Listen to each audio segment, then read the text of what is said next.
Yes. Yeah. All good. And we're live. Welcome back. Episode 6 Yes. of Roots and Records, the podcast with me and my co-host Karim Boy Athens, where we're gonna be covering the Jamaican National Championship, Olympic Championship, where the next Olympians will be named on the team. Obviously, last night was a night, and we're joined here by a very, very special guest, Veronica Campbell-Brown, one of the best, the sprint legends of Jamaican, was definitely instrumental in shaping what we know now as culture. And part of the importance of roots and records, the roots part. The roots is just what does Jamaica mean to the world outside of just sports. What does that mean? So I'm gonna hand it over to my co-host Kareem to do a proper introduction because Yeah. it's straight historian. Kareem, Listen, take it away. Veronica Campbell-Brown, man, I don't even know where to start. Obviously, the sixth fastest Jamaican over the 100 meters with 10.76 seconds. The fifth fastest over the 200 meters with the 21.74 seconds. Over 18 medals combined with the World Championships and the Olympics. I am so honored to have you here. And we could go on, right? Veronica has been doing this on all levels. One of the only athletes to also win on junior, youth, and world level. Welcome to the show.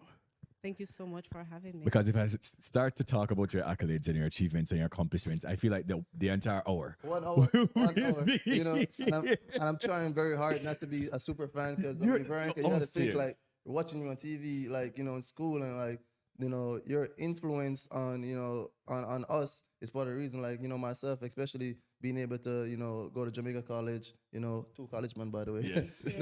Go to Jamaica College, move on to LSU, and went and become an Olympian myself, and we were actually teammates in 2016 Olympics. Yes. And Nice. you can just imagine like that influence that's come through, and now from that part of my life to now, on the media part, hearing from you, what do you think about that influence? Do you ever sit back now and think about the influence that you had on younger Jamaicans and how that shaped our culture and the sport?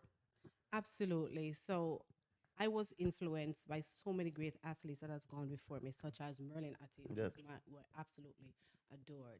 And so I was happy that they paved the way for me. And then now I am able to do the same for younger athletes, to be a role model and to perform well and show them that they too can accomplish what I have accomplished or even more. And so the influence in the Jamaican culture is very deep, and it is a powerful thing that helps us to just produce sprinters after sprinters. Yeah.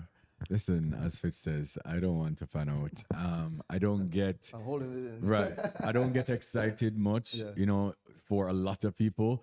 I've always sung your praises publicly. I've even sent you some DMs a couple of times too, just like, you're an absolute great. Yeah. You've started this from a long time. Obviously, we've all known your story from Clarktown, from there to Arkansas, and, all of that. But for me, if you had to, and I know it's going to be very hard, winning from 1997 and getting medals up to 2016. But if you had to think about one moment that stands out in your mind, a medal or a time or a placement in this illustrious career, which one would it be? There's so many, but Beijing holds a special place in my heart because of the challenges and the pressure to defend my 200-meter title. Yes.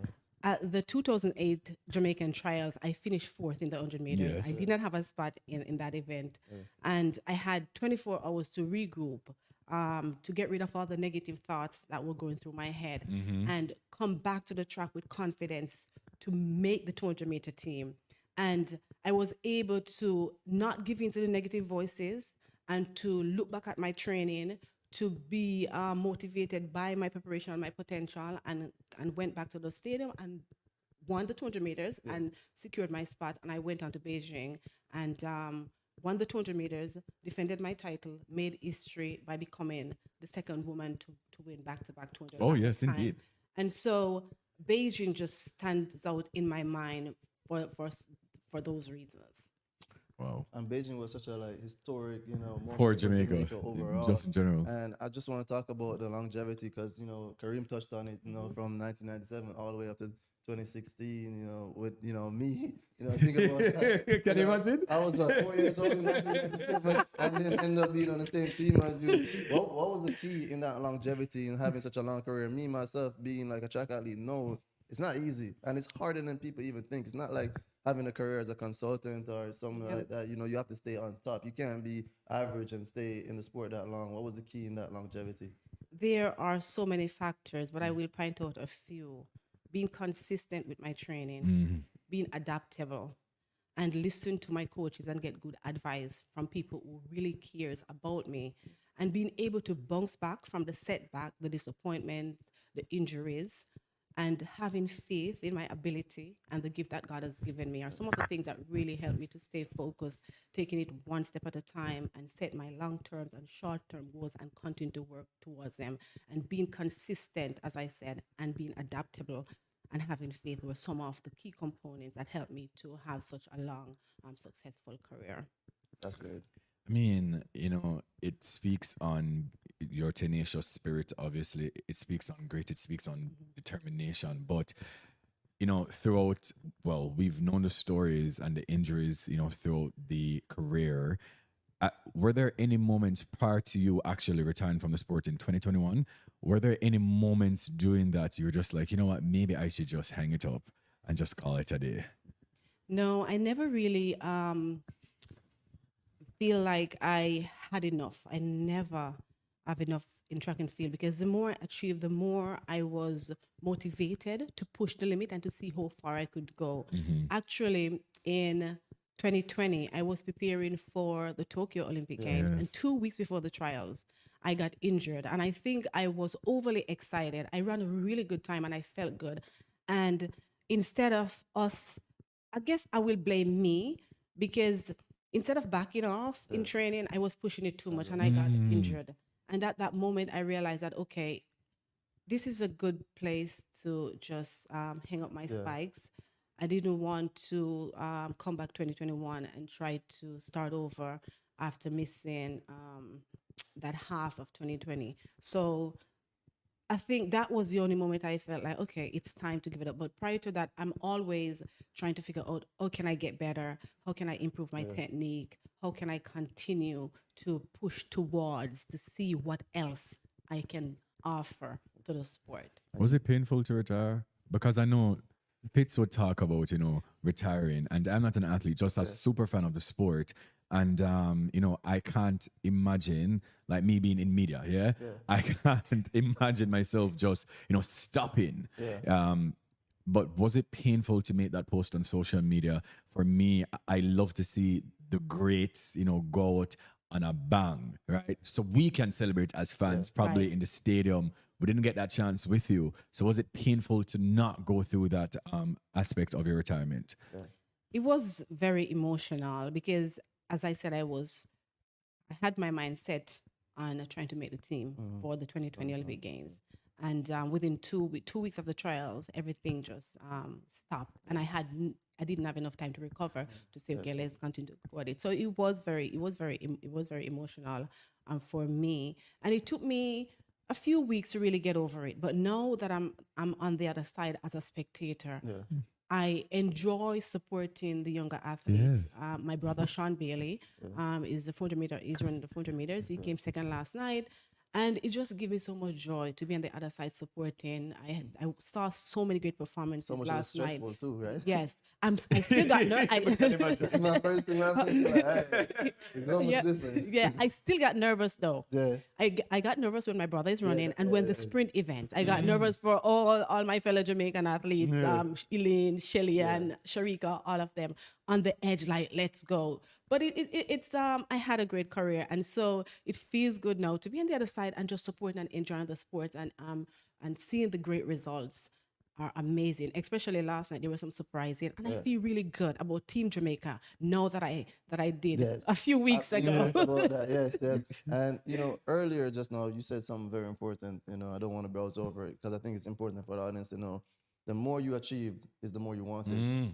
Most people, the more they achieve, the more relaxed they get. And that just kind of goes to why you're who you are and why you have those 80 medals, And I think that's important because me as an athlete, that really resonated with Yeah. me because I'm thinking like that's how you have to think. You know, Right. Jaden Hibbert spoke about that. Yes. He don't really think about all he's achieved. He's only thinking about the future, what's next. You know, given all he's achieved himself and you know all you've done. So I want to talk about how that mindset influenced you to be from a junior because I know if being good as a junior sometimes is kind of bad because most juniors don't go on to have that senior success. You move from being a junior, move to Barton County Community College before moving to Arkansas. We want to talk about a little bit of Yeah. that transition a little bit, but like, how did that mindset help guide you through all those phases to become the Olympic champion that you are today? Yeah, it was tremendous to my success, not being complacent and always feeling hungry and determined, committed to want to achieve more, to want to improve each time. And I quickly get over my victories and the fast times because I'm getting back to the drawing board and I'm figuring out, okay, what do we need to do to improve for the next race? What do we need to do to stay on top, to get at the top of the podium and to stay there? And so for me, the desire to push myself, to want more, to make myself proud, my fans proud, my country proud, really helped me to not become complacent and not become scared of the challenges, the setback, and how hard it is. So, and I think that is something that we can use in anything in life because the more you achieve, the more you should want to achieve, the more you should want to grow what you have and keep reaching to see what you can achieve and what legacy you can leave on the earth. Definitely. And you know, one thing that a lot of people don't know about you is kind of missing and blend the Barton Community College. Yes. That's the JUCO. So for people who don't know, in the NCAA is different divisions. Division 1, which is what most of us know. Arkansas, you eventually moved on to that Division 2, Division 3, and it's also a junior college, which is a 2-year college. Is then usually do those 2 years and move on. Nikisha Price, she went to a JUCO and now she's at Arkansas also. Obviously, we know Arkansas has a great history stretching back with Jamaica. Talk to us about, you know, JUCO life is different. Yeah. If you go to JUCO, it's not like D1. We're not living lavish, you know, you have to fight through that. And honestly, being from Jamaica kind of helped. Yes. I can imagine. You know the struggle and you know how to battle through it. What did you tell yourself during that time to, you know, battle through those difficult times of making it through, running fast, and then choosing Arkansas? And why Arkansas? Because you were one of the early ones. Right. So let's talk about junior college first. The transition was a little rough because when I showed up in Kansas, I was driving to the campus and it was just cane fields on either side. I am a country girl, so I'm okay with the bush. But imagine cane field on each side and a thunderstorm at the same time. So I was like, where am I? But I got on campus, there were so many Jamaicans and I felt at home. The support, the competitiveness, the desire to want to get better and to win and to be the best junior college was really helpful. And so it was a great transition to go from high school to junior college and then onto University of Arkansas. And it was, I want to say, it wasn't a tough decision to go to Arkansas, but it was a little bit concerning at first because Arkansas, when myself and Omar and a couple of other people from Barton was going there, it was known to be a distance school. And I consider us the first set of sprinters that went there. But it worked out so well. The competitive environment, the support from the community, the desire to win, again, just like Barton and Veer. So throughout my career, I've been in these institutions and groups who objective is to win, and that really helped to push the limit, to work hard and to continue to do my best to help my team and stuff like that. And so it was a great decision to go to Arkansas. And right now, there's so many Jamaicans in Arkansas. They're so dominant. And I never regret the decision. It's a great institution. What were some of the other choices other than Arkansas at that particular time for you in your mind? So I visited LSU. Tigers. You should have went there. And, and Georgia. Those were my 3 top schools: LSU, Georgia, and Arkansas. And I chose the Razorback. I mean, look, I'm okay with it. And you mentioned Veer, and you mentioned just a winning space. The same thing with me. Was at Jamaica College, went to LSU, and being around that environment really like puts you up to that level. You know, they always say, you know, if you have 4 broke friends, then you're bound to be the fifth broke one. Yes. So it's the same thing when it comes to winning. You know, you're around winners that pushes you. And I Yeah. think that's a big part of Arkansas' Yeah. success now. So you've put yourself in that space. But we have to shift gears to last night. Yeah. And obviously, you were before we even talk about performances. How do you feel when you step on that track? Like as soon as you were there, I just felt that energy shift. Like something great is happening. I'm Like look what's around- taking place, I'm like, right? what's happening? I look around, boom, it's you. And I took a quick picture, posted you, and like the love you get anytime I post Yeah. you is just like crazy. I'm just Yeah. like, people love VCV, like Yeah. love you. How do you feel about that? You step in the stadium and it just lights up the whole stadium. I am grateful for the support I've gotten over the years from high school all the way up. I have some really loyal fans, and I'm so grateful for them. It was great to be in the stadium last night and to enjoy so many great performances, and to see so many people supporting the athletes as they prepare or vie for a spot for Paris. Yeah. I mean, I don't want to put you on the spot, but I'm going to put you on the spot. Anytime somebody says not put you on the spot, you're about to get put on the spot. I mean, we've seen so many performances, and I'm still in this days, really and truly. I have not really, registered all of what happened last night as yet. But what were some of the standout performances? Obviously, the men's 400 meters with 3 men going on 45 seconds Yes. blew my mind. Yeah. But what other performances other than the 400 meters stood out too? All the finals last night were really Hot. great. From the 4 hurdles, Yes. the sprints, the 400 meters, everybody showed up and showed out. And as I said earlier, I'm feeling much better about Team Jamaica going to Paris than I did a few weeks ago because I now realize that Jamaica have what it takes, have the athletes who are prepared and ready to take on our biggest rival, as you know. So I feel good about it. And I was so happy to see so many great performances. This is a moment when there's a lot of pressure. And to see these athletes show up and show out and run personal best and national record and stuff like that was really awesome.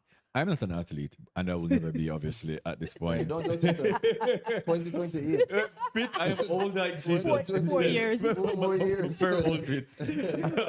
But you both can explain the feeling to me, please, right? And as fans right now watching of the national trials, because Jamaican national trials is technically like the Olympics. Yeah. Right? Like what goes through your mind preparing for a final of that magnitude? What are you thinking about? Yeah. I mean, I'll let VCB answer too, but for me, it's like I'm not thinking about anything. Yeah. Yeah. When you go and practice, you're going repetitive, so your body knows what to do. The more you think, is the more chance for you to mess up. Honestly, that's the people with mental problems. It's Yeah. because you're thinking. When you going out there, you warmed up already in practice. Yeah. You did your strides in practice. You practice your blocks in practice. When you go out there on the track, you're just going through those motions. Yeah. You already know. And then when you step on that line, you see that moment where you put your head down, Yeah.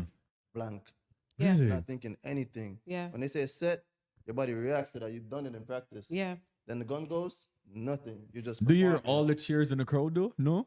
You do Yeah, you do hear it. hear it, but it's you hear it, and I think it's there, but it's like you're in tunnel vision.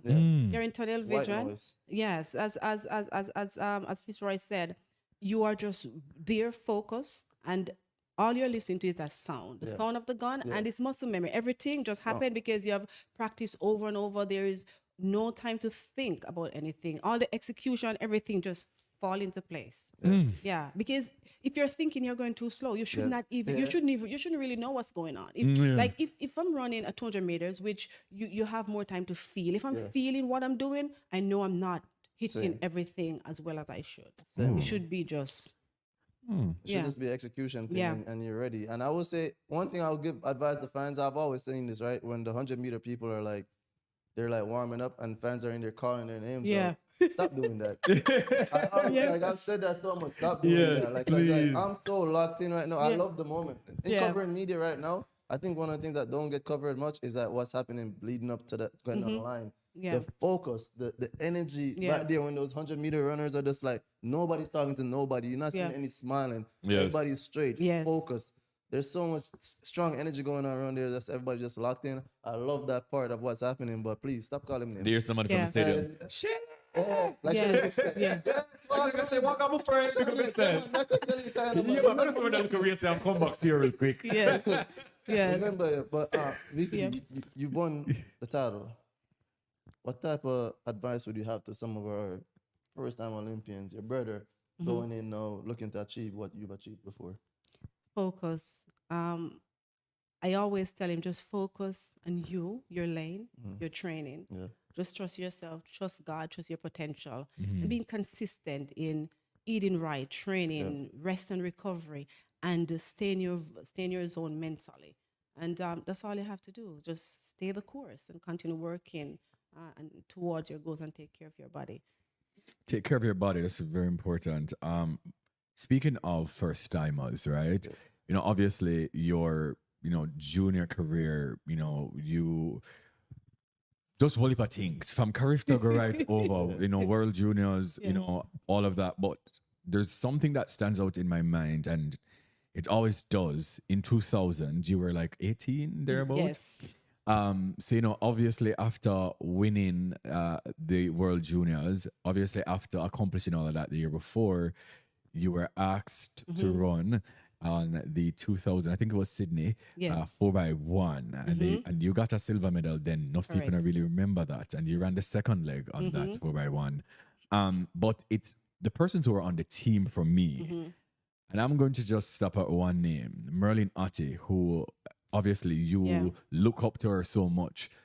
Being at that age, being tasked, right, to run on an Olympic team, Yeah. what was that feeling like? It was nerve-wracking, but I was confident knowing that I had what it takes to do the job. Yeah. And one job was to pass the baton. And that's all I was focusing on, making sure that I execute well, take the baton, pass the baton, job is over. And it was so great to be among so many great athletes. Yes. And as you mentioned, Merlin Ati, that I really look up to. And I think that really is one of the races that set the pace for my career, knowing that I could come at the big stage and make my teammates and my country proud fresh out of high school. Fresh out of high Yeah. school. And now we have so much young athletes. Like, so we talk about some of the performance, but it wasn't just the seniors, right? We had some of the young athletes, and even your own champs record was broken last year by Alana Reed. You know, we have two juniors now who are sub 11 in Tina Clayton and Tia Clayton. I know Tia Clayton last night. She's on the team. Yes. So that's kind of reminiscent of what you Yes. did now. Yeah. And like she's young, and just definitely would want you to. What advice would you have for her in comparison? Now she's gonna be running an individual, Yes. which is a whole different beast. But I mean, she has a great coach in Stephen Francis that I'm pretty sure is gonna guide her to do that because he's guided a young Shelly and Fraser back in 2008 to do something not quite as young, but still young. What kind of advice do you have for young Tia Clayton as she embarks on her first Olympics? Yeah, first of all, I'm absolutely proud of her. Congratulations. Proud of her performance last night. And I just want to advise her to continue listening to her coaches and all the people around her that have her best interests at heart. Be consistent with her training or focus, and know that she is capable. Just step on the stage and just perform well, execute according to the plan, and she will be fine. She have a great career ahead of her. I agree. Yeah, actual factual. No jokes about And that. the rivalries is one of the things that push track and field to a different level. You yourself was a part of. Oh, one of the greatest rivalries. The greatest rivalries. Let's talk to me about rivalries overall. Was it something that you thought about when you like left the track? Like, did you go there and like, I'm off in the next one? You know, like, did you think about that? Like, what was your mindset? We talked to Melanie Walker, and she talked about one time where Demas, she said she had an experience with her, and she's just like that kind of drove her. Like, she was like, all right, man, I have something for you. I'm gonna got you, I'm bro. not gonna say too much. But Yeah. Like, what role did that play in your career? It's great. I love the rivalry because when you have a competitor that you know is going to show up, that help you to really show up. So I think rivalry is great to push each other to bring out the best. Yes. So I enjoy it over the years. And as you know, Alice and Felix and I have some really great rivalry. And we're both fierce competitors. Very much. Obviously, nobody wants to lose. And so I normally show up prepare for all my races mentally and physically. I do not underestimate anyone. But whenever I'm lined up with Alice and 200 meter, I know I have to be extra focused because I think we have a lot of things in common in terms of our mindset and our determination and our fierceness. And so I enjoy rivalry. It helps entertain the fans.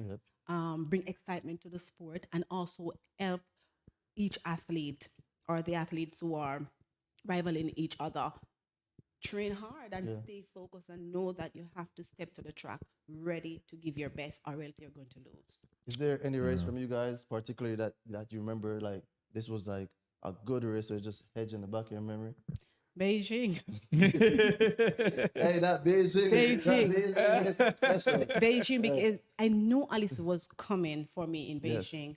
And so I had my plan. My plan was the first 50-meter, Oh, I gotta go past Alice. I'm like, you have to catch me if you can. Yeah. So I know that Alice is strong. I know that I am good at the curve. So I'm like, all right, I'm gonna take the lead. I'm gonna take command of the race, and I'm gonna hold my technique. After 150, the way I ran it, I had nothing. If she would step to me at 150, maybe she would have gotten Then me. it So would I'm have like, been I'm gonna over. give it all out. I'm gonna go for it and just maintain my technique all the way home. At the end of that race, I felt like I was about to die. I could hardly breathe. Yes, yes.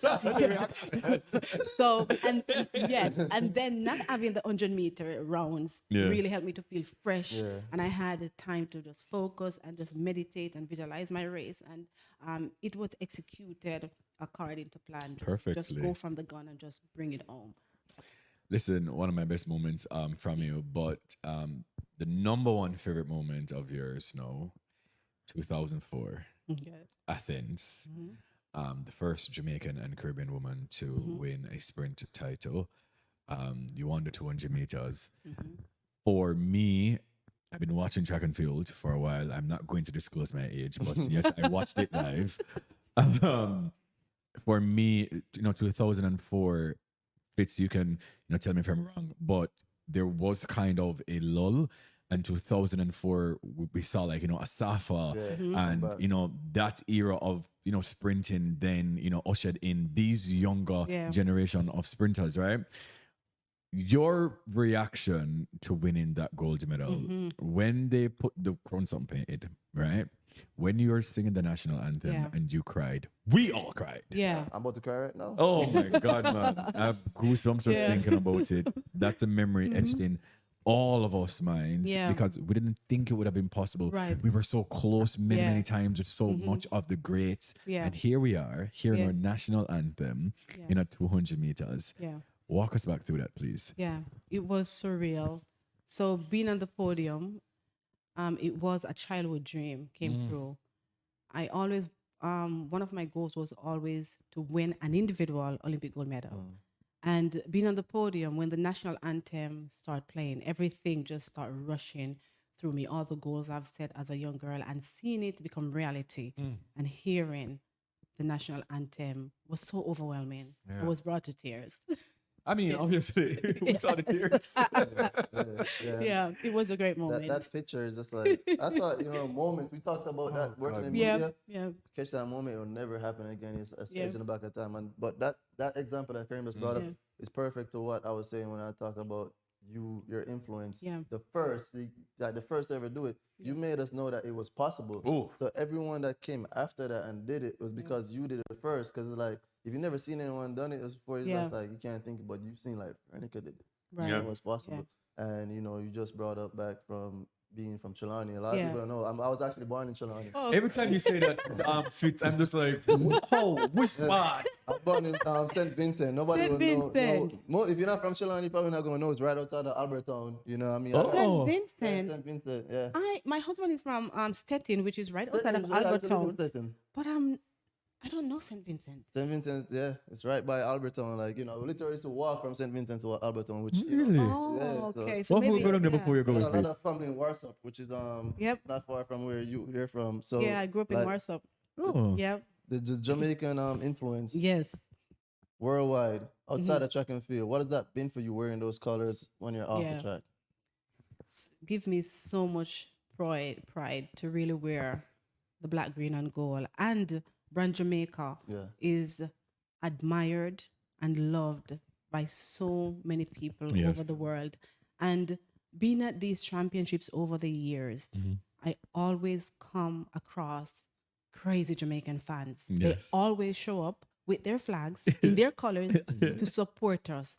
And so brand Jamaica with its rich history, and a lot of people wonder, how does a small country continue to produce so many great athletes? Mhm. And we are so adored and admired for our athletic exploit that has such global reach. Yeah. I mean, we talked a little bit earlier about, just taking advantage more of like our brand, and obviously, I don't think we spoke to the director of tourism, which is that he's really big on now taking advantage of what's happening, really pushing Jamaica and really bringing a lot of that back to Jamaica, Yeah. so Jamaica can benefit from that.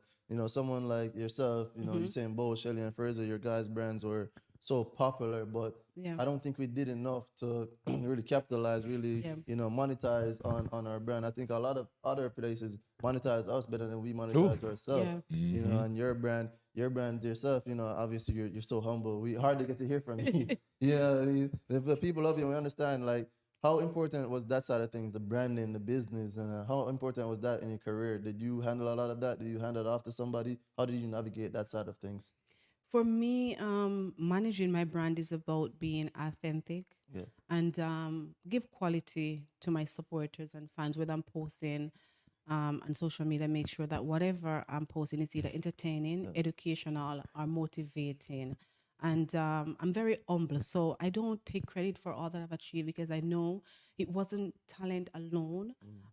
It was the sustenance of God that allowed me to achieve all that I've achieved, and all the people that supported me, coaches, mentor, parents, family, and even a lot of fans and supporters in Jamaica and across the world. And so for me, branding is about being true to yourself and make sure that you are adding value to your fans and your supporters whenever you're And that is posting. something that obviously we've spoken about a lot of times, and I'm so passionate about, and that's something that I constantly try to let these younger athletes know. And I was having a conversation with Fitz after one of the episodes, and I said maybe it's because our greats weren't raised in the social media era, right? And maybe now these youngsters, they want to be validated so much, right, by the likes and the views, and sometimes they are, watering down their authentic self Yeah. just to appease and to please people. Yeah. And I feel like they're not even realizing that this can be disparaging, damaging to your Yeah. brand, right? So I'm glad that you touched on the type of content that you post, because yes, it's always edutaining, which is educating and Yeah. entertaining, and also motivational. Yes. And I feel like you stay in that lane, and that's what we love you for. Yeah. But for the younger athletes now who are maybe trying to find their footing, right, as it pertains to branding and how serious it is to have a clean image, Yeah. what advice would you give to them? You have to be true to yourself Mm. and never try to be someone else. Whenever you are authentic, then you can be consistent. Your message will be similar. You Yeah. won't be doing one thing today and one thing tomorrow, and people trying to figure out who you are. So Mhm. being consistent in sticking to your true self and not try to follow the crowd, and post things that are valuable, things that's gonna put you in a good light and also helps others. Yeah. Yes, 100%. And I mean, once again, I want to thank everybody who's here and alive watching VCV, Veronica Campbell-Brown, Queen. Queen, The queen. Queen, very Oh much my Queen. She's God. very humble. Thank you guys. If you guys have any special moment that you remember from Veronica Yeah. Campbell's career, please put it in the chat. We'll definitely give you guys a Read 'em. shout out. A lot of people are looking forward to this episode, Roots and Records, episode 6. Is there anything that you think Jamaica could have done better to promote just the athletes worldwide? I feel like we promote the music. Do we monetize it? Not so much. Everybody knows Jamaican food. I mean, And the everybody, beaches and things, yeah, yeah. everything. We know the dances. Yeah. 2008. I think 2008 did such a great job. Yeah. In terms of like showcasing it to the world. But is there anything you think we could have done better as a country? There's always things that we can do better, because at the end of the day, we have to look at it as a business. And if we can find a way to publicize the athletes, then we can get more sponsors, and we can reward the athletes financially.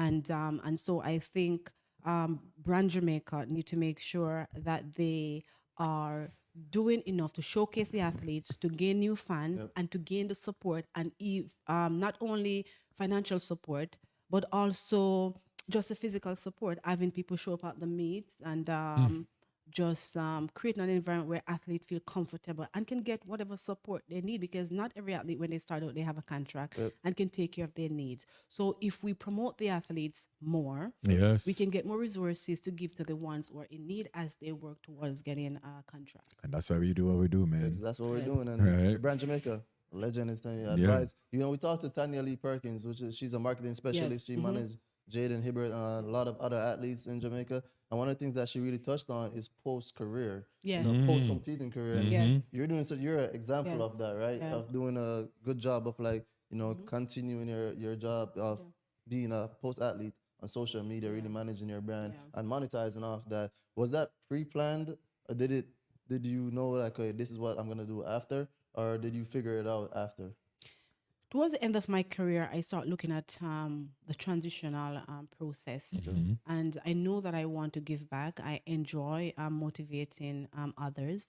I am obsessed with health and fitness, and so that led me to starting VCB Fit, an activewear company, and we have so many other plans to enhance that and to help others in terms of health and fitness support.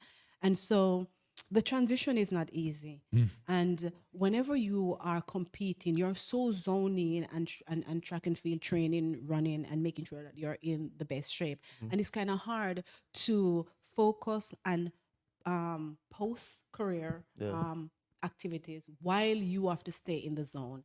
And so I think that by having the right support who can kind of inspire you, kind of direct you as you feel like you're getting towards the end within the last, say, 3 years, really start putting things in place, because the transition process will not happen overnight. You know, things take time, and you have to take small steps as you work towards your goal after. And you will not used to not being an athlete. So it's going to be a new arena for you. You have to start prepare yourself so that when you retire, you have something else to keep you active, so you're not bored and feel like you're not adding a value to society. Exactly. The activewear, though, are you going to be doing a men's line to that, ma'am? Please and thank you, because Please, it's only for women at this point, okay? I'm trying to get some. Yeah. We're trying to get active out here.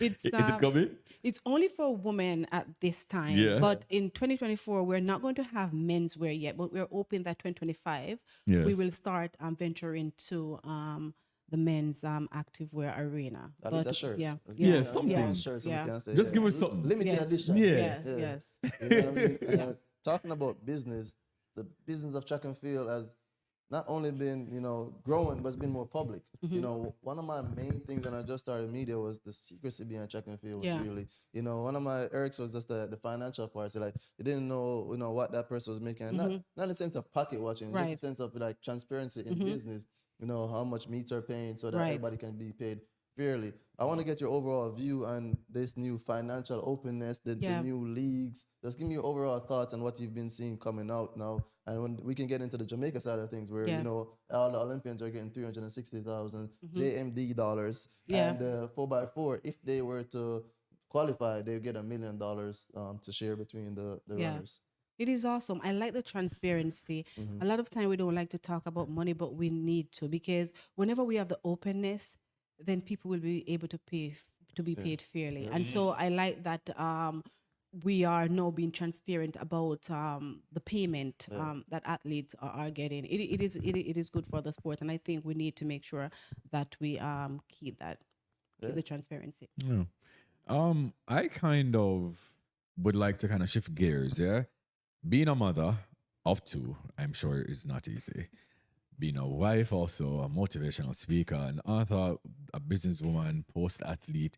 It's a bag of things, Veronica. How are you doing it all? Like, aren't you tired? It is challenging. I'm not even going to lie about that.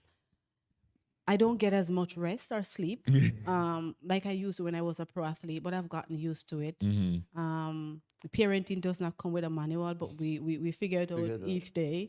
And being an entrepreneur is also a challenging step, but I used to the challenges. And so we continue to push ourselves. Omar and I continue to do our best to be the best parents we can and to be the best business persons that we can and continue to add value and continue to work towards creating a legacy that our children can enjoy after we decided to retire from. Fully retired. retired. Yeah. Yeah. I have a question here from YouTube, Fit. Yeah. Yeah. All in the game is asking, what does VCB think of MJ's Grand Slam track, and also Gabby's women's only meet at the end of the season?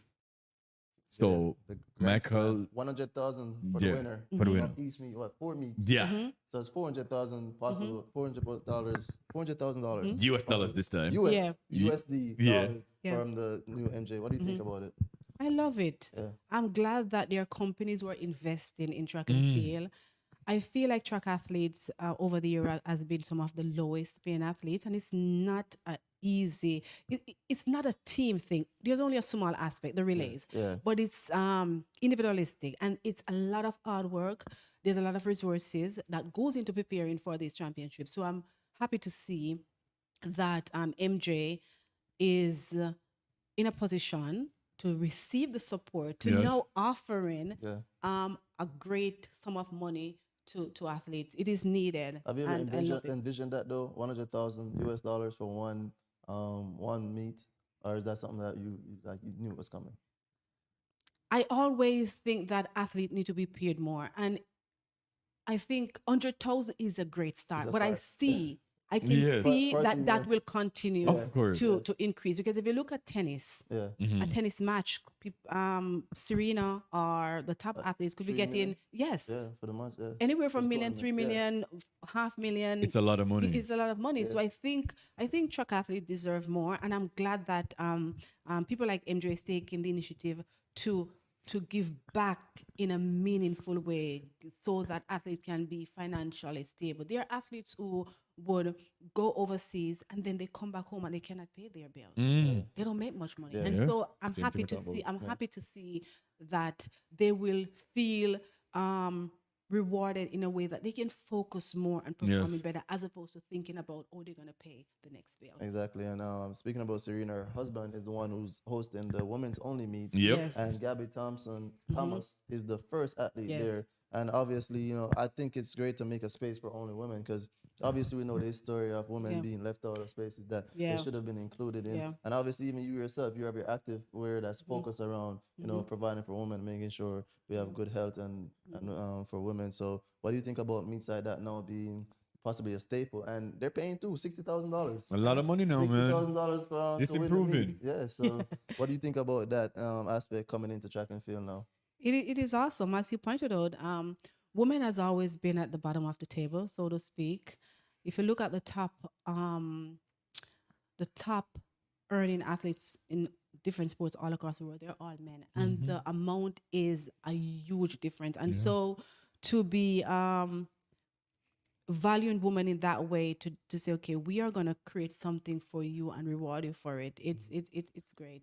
Yeah, I mean, definitely 100% can see that. I'm glad that. And that's what part of what I talked about in the transparency. Women were getting hurt even more with the lack of transparency. Yeah. But now that they know, okay, these are this. And obviously, every single number is not going to be out there. And we see outside of Yeah. track and field now, we see that women's basketball is getting a push. We saw Yeah. that, women's football, USA Football Association now is paying the women's soccer team just as much as they're paying the men's soccer team Yeah. Yeah. in the Olympics. This is going to be the first Olympics where it's 50% women participating and 50% men. Remember, there was a point where women couldn't compete at Right. Olympics, Yeah. and then they limited the amount Yeah. of events that women could compete on. So I feel like in terms of the trajectory, of I love where it's going, man. now, Yeah. I love it's it. definitely one of those things where I think women are getting where they should, and I love it. Yeah. I Ain't know the know- funny thing about that though? Pause for cause. The funny thing about it, the women are more competitive, bro. Like, Let's be honest. I'm sorry, they are. They line up. They Yeah. are. I don't know about nobody else, Yeah. right? At the Olympics, fits right. Yeah. Take out, say, Usain Bolt and like Yeah. Johan Blix, Yeah. right? when you really think about it, the women have been carrying us for so many years. Yeah. From Jesus was a boy. The women are more fearless because, Yeah. I mean, not to get too dramatic, but some people don't show up to turn races during the season. Like, Yeah. I mean, I love seeing it at the Olympics, but we're going to catch you at a Diamond League or a regular Yes. meet. Like, Come on, catching bro. it during the meet. Like, imagine Yeah. if LeBron James only played the playoffs. Yes. Come It on. wouldn't be as exciting. You know what I mean? Exactly. I mean, we all know, well, some people don't know, sports is entertainment. Yes. You know what I mean? That's where it really comes down to. And the women are Yes. just more entertaining. Now you look at the hurdles, one of Yeah. the most entertaining. Them are line up every single time. Those Yes. ladies are lining up all the time. And once again, from if you can drag back your memory, the women they have been, or Jamaican women, they have been doing it, right? Yeah. And it's always exciting just to watch and to see, and the hairstyles and the makeup. Yeah. How DCD used to come in and Nails. lipstick and the thing and the nails. I'm just like, whoa. Yeah, women definitely had that little difference. On too. to the sport, bro. Yeah. Like, pay them the money. Yeah, exactly. Yeah. No, that's Yeah. why this league is needed. I mean, I know, people, when there's change happening, Yeah. there's a little rift before Yeah. it Yeah. comes in and people accept it. But Yeah. like, I think it's good. It's just that in the NCAA, they have Title IX. But Right. Title IX stipulates that you have the same amount of female athletes as you do male. Because you know the men football team, American football, Yeah. has about 100 people. Right. So what that means is some schools have to give up certain sports Right. to make sure that they have just as much women on there. Yes. And Title IX was set into play because back in the days, women wasn't even playing sports at the colleges. Right. You know, so a lot of history lessons for you guys. Yes, If you guys yeah. never went to the NCAA, Yeah. you wouldn't have known that. But Right. that's what it is. I mean, and it could go a little deeper, but we're gonna keep it. Yeah. we're gonna keep it there. But Yeah. I wanted to ask you this. So I used to be a triple jumper. I actually got a scholarship to LSU to do triple jump and high jump. Right. And then I switched over to the 400. Yes. Is there any other event that you would have done if it wasn't 100, 200? In high school, there was an attempt For the 400 meters. to convert me to the 400 meters. I actually trained with Mr. Harton for one season, and I did not like it. Oh my, I don't the think anybody liked the volume. 400. Yeah, the volume was crazy, Man, I and know. his training was so extreme. We each about 3 times per week we start out with long run, so we go on this long run and come back for the workout, and it was excruciating. I stayed with it for one season, and then I was reinstated to the 100 meters and the 200 meters, and that was the year when I won the 100 meters at the World Youth Championship after being away from the sprint for a year, and upon return, I What's it? yes, Legendary things. But Yes. speaking of legendary things, you asked the fans for another moment, but I'm gonna give you one another my moments, right? 2004 again, the 4x1. Who was on that team again? Sharon Simpson, Aileen Bailey, Yeah. who always shows up, Tanya. Tanya Lawrence, Veronica Campbell-Brown. So after you won your 200 meters and the whole with the ball, Yeah. we were crying tears, right? Y'all came out, and this is an historical moment Yeah. in the gear, and the entire country was in shambles. Like, whoa, whoa. Yeah. Right? And then you gave us once again our first 4x1 Yeah. gold medal for the women. Yeah. Walk us back through that moment, man. Oh, it was such a fun race because we had such connection and unity. We were so fierce and confident. We believed that we could win. We were confident in our baton exchanges. We practiced well, and we were ready. We were ready to bring home that gold medal. And so it was a very fun race running with those ladies. What do you think about the gear the first time you saw it? The gear, we liked the gear, and we were just a little bit concerned if that little strap could Strap could hold hold. up. Gonna hold. But it was well built, and that gear I think is legendary. People love No, it. still, when you look yeah. it up, the best Olympic Yeah. jerseys, it's still Yeah. being brought Yeah. in there. Yeah, people are still talking about it today. Yeah, it was a great design. And this yeah. year's design has gotten a lot of traction. Have you Yeah. gotten a chance to see? Yeah, this year's? I've seen it. I think they're channeling that outfit. Yes, soon as I see yeah, it. yes, That's what came to my mind. Yes. I'm like, I'm just like, that look familiar. I'm Yes. like, that is suspicious. yeah, something Yeah. close, you know Yeah. what I mean? So, like, yeah, yeah, I mean, I definitely think the jerseys. I mean, as I said, sports is entertainment, and Yeah. like, Yeah. that's part of it too. And Yeah. adding that that personalization, your hair and nails, and Yeah. your personality, and just being yourself. I think Yeah. that's great advice you gave earlier to the kids. Like, Not because you, even if you're saying go on social media and be more, you know, show yourself, expose yourself more. Don't be somebody that you're not. Because Yes. people can pick up so quick Yeah. when Of you're not course. being yourself. Right. Yeah. You're gonna go out there and you're gonna be someone else. So looking forward to the future now. Paris Olympics is coming Yeah. up. You know what I mean? Yeah. Paris, Yes. Jamaica. I'm not gonna ask you any crazy questions, but just what are you looking forward to the most outside of track and field? Just overall Olympics from your experience in the past. Track and field is my favorite to watch. No doubt. Yeah. So I look forward to all the great performances, but I'm also looking forward to swimming and all the sports that Jamaica will take part in. I So far, make we sure have I swimming, tune in. we have a diver, we have someone in judo that's qualified. So I mean, obviously, we have to Yeah. tune in to Yeah. those two. But what about Yeah. gymnastics? I Oh, I love love gymnastics watching as that, well. Yes. So my daughter, I try to expose her to all different sports. So I'm sure we're gonna be switching through, try to catch a little bit of everything. She loved dancing and she loved gymnastics. Wait, But dancing is gonna be at this yeah. Olympics. I know dancing is actually coming to one of the But they're Olympics. trying to put No, I'm it just no. I'm in talking the about. other one. I think it is. I mentioned dancing because I was thinking gymnastic when she sees anything gymnastics. She's She thinking wanna, about demo yeah, dance, yeah. But my objective is to enjoy, and I just like to see the great result because I know all these athletes train, and so when you see them winning and getting these personal bests and setting records, it's just such a great feeling. So Can we possibly see you doing some commentating in the future? We would love it, VCB. Come on. I would, yeah. yeah, a lot of people have mentioned that, but I haven't given much thoughts to Really? commentate. Well, you should, please. Yeah. Also, as a fan to you and Fitz, talk to us about the Olympic Village, right? What's the atmosphere like with the Jamaican colors? Obviously, we don't have on a Jamaica clothes every day. Yeah. But what's the village like? Like the atmosphere, the I would say vibe. this though. I don't know if VCB agreed.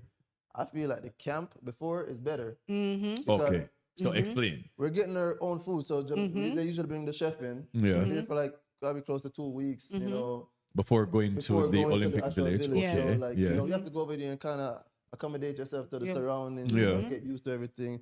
And you know, they're bringing your own chef. You know, it's a smaller Yeah. group of people. Like Yeah. not that the village is bad. It's just Right. that you know Yeah. the vibe is different when you're there on your own people. Yeah. You know, Right. all Yeah. of us just achieve something crazy once in a lifetime type Yes. thing, and all of us probably some Yeah. of us know each other, some don't get to know each other, training around and the food again. Yeah. That's the third time I Yeah. mentioned the food. Right. But, I love that. Yeah. Is that food? Yeah. All right. So for the fans watching, right? The camp takes place prior to the actual Olympic Village. Right. Yes. And the camp is for like training and things like training, that. Right. yes. Yes. Right. And everyone who makes the team is there as well. Yes. Well, they don't have to. It's an option. Oh, Yeah. okay. Yeah. So it's usually optional. The camps with bigger, if you have like 4 or 5 people, a bigger camp, they usually some of them go off and do their thing. It's open to everyone. Oh, You know, okay. if you're like someone who's training by yourself, it makes sense to go there because they have all those resources. They're Yeah. gonna be team doctor and everything. But like that's usually what they do before. So this year you heard the president Gart Gale talk about it's gonna be in Stuttgart, Germany, Yeah. in the middle of this month where athletes are gonna get a chance to go over and start some training Yes. preparation. Yeah. But VCB, what about you? What do you Yeah. think?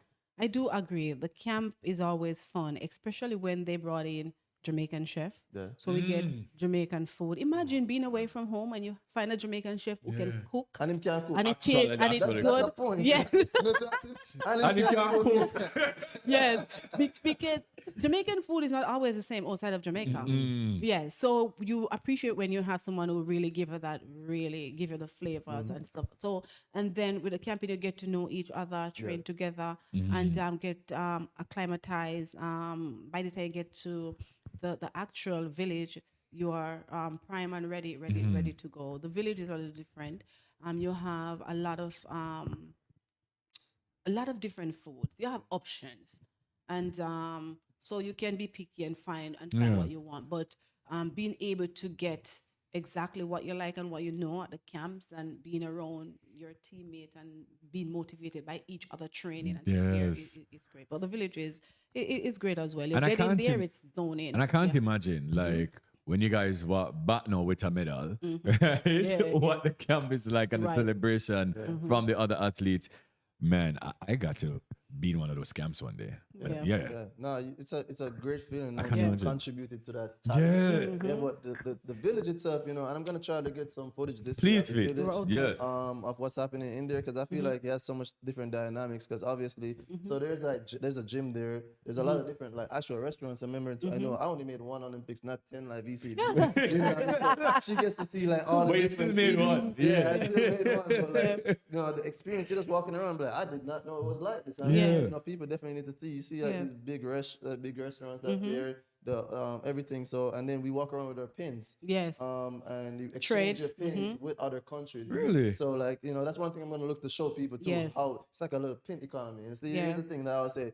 Jamaica, that's when you really get to see the powers that Jamaica Right, have. right, Because everybody- our pin can, everybody want our pin. But we don't want everybody else. Right, pin. right, so when right. you come now, you might have to give me two. Yeah. pins. You get one of my pins. You know what I mean? So like, I'm gonna see a pin reckon. Good thing, yeah, man. Yeah. Have a good day. So Yeah. like, the pin economy is like a good twist to what's happening Yes. there. So that's one of the things I'm looking forward Yeah. to cover over there. And we're coming towards the end of episode 6 of Roots and Records here at the Pegasus Hotel. Thank you to Jamaica Tourist Board for having us do this and having to be able to talk to a legend. I can't believe it. Me and my co-host Karim Boy, Yeah. things doing it. I mean, honestly, I've been holding the fan all this year. I Yeah. can't believe that we're here. We're doing this. Yeah, and I'm try looking forward contain to it. it. Yeah. And I know that the fans are happy to see you. Everybody was so excited for this episode, to get a chance to see you. So, Veronica, thank you for coming through, spending some time. The last bit I want to ask you is just some advice from me. As someone who was an athlete, I competed, now pivoted, I'm doing some media stuff. Do you have any advice for me on what I can do going forward to be successful? Yeah. First of all, I want to congratulate you on this venture. Continue to be consistent. Continue to be passionate about what you're doing, and continue to bring exposure to track and field. It is well needed, and just continue being confident and consistent in what you're doing, because you're doing a great job. And your mind is the limit. So whatever you believe you can conceive, whatever plans you have, you can achieve it.